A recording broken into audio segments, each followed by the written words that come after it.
ऐतिहासिक, शैक्षणिक, साहित्य व संस्कृतीची जोड म्हणजे स्मार्ट पुणेकर न्यूज।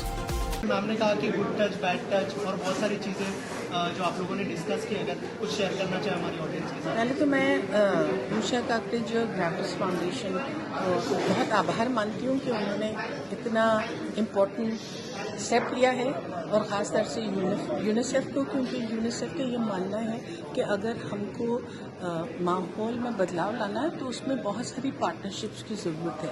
ये एक इंसान का काम नहीं। जैसे कि आपने बताया कि देखिए सरकार की तरफ से तो बहुत इनिशिएटिव्स हैं, मगर सिर्फ वहाँ जो है केंद्र बिंदु लग जाएगा तो नहीं होगा।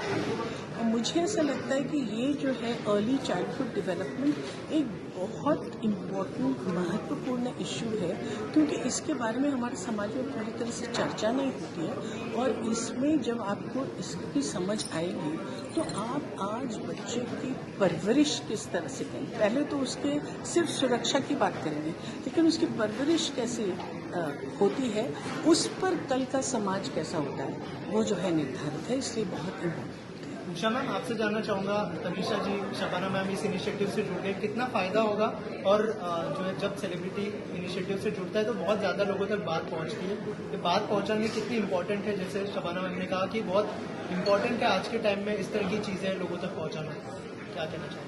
जी बिल्कुल। आज शबाना जी और तनीषा जी यहाँ पे है, सूरज मांझे सर है, संजय जी है। सबको संजय जी का कहना बिल्कुल सही है कि जब तक हम लोग सब मिलके, मतलब एक फाउंडेशन इसके ऊपर काम नहीं कर सकता। इसके लिए बहुत सारे फाउंडेशन को जुड़ के हमको ये बात बहुत सारे लोगों तक, बच्चों तक पहुंचानी होगी। और इससे मीडिया और सेलिब्रिटी ये एक सबसे बड़ा माध्यम है कि लोग इनको फॉलो करते हैं, इनको देखते हैं, इनको पढ़ते हैं। तो इन सबका अगर हमको सपोर्ट मिला तो हम लोग ज़्यादा इसके ऊपर काम कर सकते हैं। बदलापुर की घटना देखिए, कोलकाता की देखिए, कितना लज्जास्पद ये घटनाएं जो घट रही है बच्चों के साथ, बड़ों के साथ, क्या है ये? हमको यहाँ पे कुछ तो सबको एक सोचना चाहिए कि इसमें हम कैसे बदलाव ला सकते हैं, ये सोच कैसे बदली जा सकती है। इसके ऊपर हमें जो सोचना चाहिए वो हम लोग उसके ऊपर भी बात करेंगे बाद में। बट अभी फ़िलहाल हम लोग जो हमारा काम है गुड टच बैड टच के द्वारा हम बच्चों को पढ़ा रहे हैं, स्कूल में जाके सिखा रहे हैं, और बच्चों को उनमें से बहुत ज़्यादा फ़ायदा हुए। अब तक हमने 6 लाख बच्चों को कंप्लीट किया है, जिसमें बच्चों को बहुत ज़्यादा फ़ायदा हुआ है।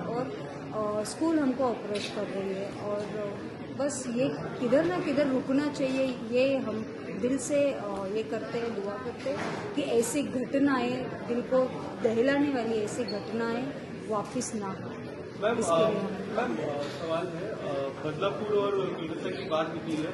मैम से सवाल जब आप सुनते हैं इस तरह की घटनाएं और लोग जिस तरह आउटरेज हैं, बहुत बुरा लगता है आपको, क्या आपकी प्रतिक्रिया क्या है? जिस तरह अभी देश में जो माहौल है, खासकर इस 2 इंसिडेंट्स के बाद लोग काफी आउटरीच हो गए हैं। और आउटरीच तो होना चाहिए, आज नहीं आउटरीच होना चाहिए, बहुत पहले आउटरीच होना चाहिए। और इस तरह से सिलेक्टिव नहीं होना चाहिए कि ये जब चीजें हैं, एक आपको पॉलिटिकल विल की तरफ करी, दूसरी जो है आपको इंडस्ट्री नजर आ रही, ये घटनाएं बहुत ही खतरनाक हैं। लेकिन सिर्फ इस तरह से सिलेक्टिवली अगर हम चूज करेंगे तो ये जड़ तक नहीं पहुंच पाएंगे। और ये बहुत शर्मनाक बात है, क्योंकि निर्भया के लिए जब सारा देश इकट्ठे हुआ था, उसके बाद जस्टिस वर्मा कमेटी ने कितना अच्छा प्रोटोकॉल बनाया था, कितनी बातों को देख रहे हैं, मगर उसको कहीं ये कम नहीं हो रहा है। तो इसके ऊपर अगेन सिर्फ एक ही विचार नहीं हो सकता। लेकिन मुझे ऐसा लगता है कि जब तक हम जो पेट्रियार्की हमारे अंदर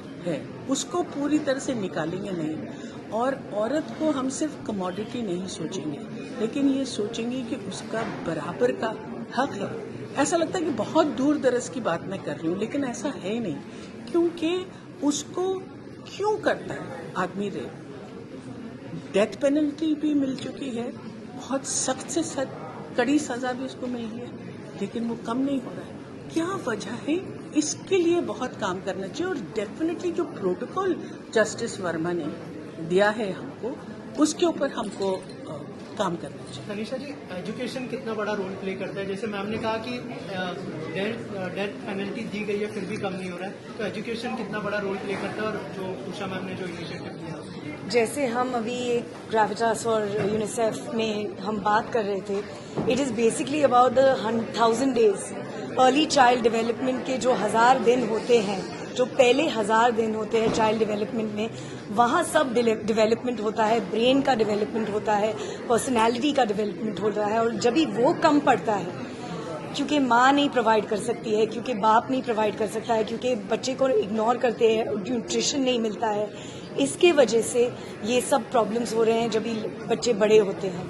तो I think in this 1000 days का जो फोकस होना चाहिए, यूनिसेफ जो कॉन्सेंट्रेट कर रहा है, सो जो संजय जी ने भी बोला कि ये हमें बहुत ज़रूरी पीरियड है, वो 1000 दिन का जो पीरियड है, वहाँ ब्रेन में सारे न्यूरॉन्स वहाँ डेवलप होते हैं, वहाँ बच्चा को वो पर्सनैलिटी भी डेवलप होता है कि वो बच्चा कैसे ग्रो होने वाला है, और वो कम पड़ रहा है।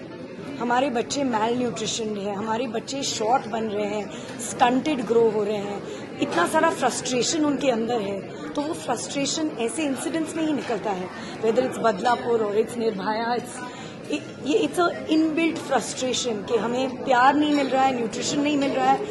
तो जैसे डॉक्टर प्रीति ने भी कहा, अगर हम मिट्टी को नहीं संभाल सकते हैं, जो माँ है, जो औरत है, वो हमारी देश की मिट्टी है, तो उसका सीड कैसे ग्रो होगा। तो जब तक हम बच्चों की परवरिश नहीं कर सकते, तब तक हम देश की परवरिश नहीं कर सकते।